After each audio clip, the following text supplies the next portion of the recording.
Conflict is going to come into your life. That's natural. Knowing how to walk through it isn't. Our future will be determined by our capacity to forgive. In Matthew 18, verse 21, Peter comes to Jesus and says, Lord, how many times shall I forgive my brother or sister who sins against me? 7 times? And Jesus says to him in verse 22, I tell you, not 7 times, but 77 times. He was trying to make a point that you should forgive others limitlessly, in an unlimited fashion. Your capacity to forgive others is directly related to your receiving of God's forgiveness. That the forgiveness offered by God to us is infinitely larger than any forgiveness we may have to offer to others. A lot of what's kind of worked its way into our society and in some ways into our church are false versions of forgiveness. It's false forgiveness. It's an attempt to replicate what Jesus taught, but it really does fall short. And in order to understand that, I'm going to talk about 3 versions of false forgiveness that come from Tim Keller in his book, Forgive. You have broken relationship, you have a broken heart, and you have broken justice. That's really what happens when sin enters our lives at the hands of someone else. And so in our attempts to figure out how to do forgiveness or to deal with the conflict, here's 3 ways that we kind of do this, either as individuals or as a society. No forgiveness. And here's what I mean by that. No forgiveness is that it's wrong to ask somebody, much more to expect somebody to forgive someone who has hurt them.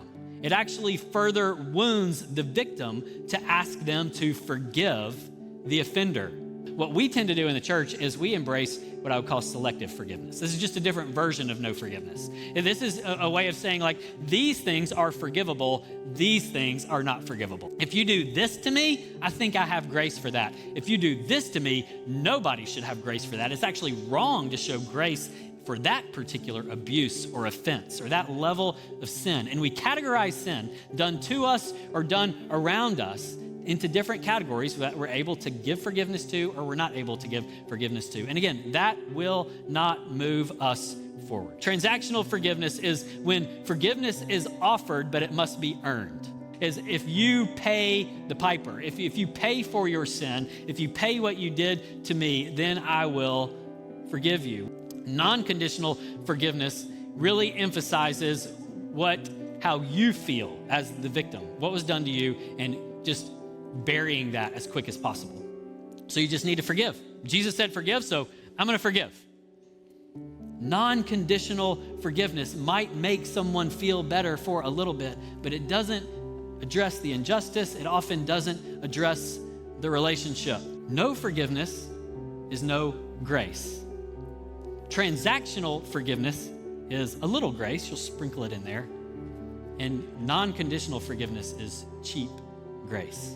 How many times must I forgive? And Peter, this number 7 was really a combination of like transactional forgiveness and honestly, and no forgiveness. And in Jesus' words, remember Matthew 18:35, this is how my heavenly Father will treat each of you unless you forgive your brother or sister from your heart. Here's another way to say it. It has a vertical element to it. It has a divine ingredient. Forgiveness cannot work. It does not exist without the divine ingredient of what God has done for us. Forgiveness has one shape and one image, and it's the cross. Forgiveness is cross-shaped. No forgiveness is horizontal. Transactional forgiveness is horizontal. Non-conditional forgiveness is horizontal. But true forgiveness is cross-shaped.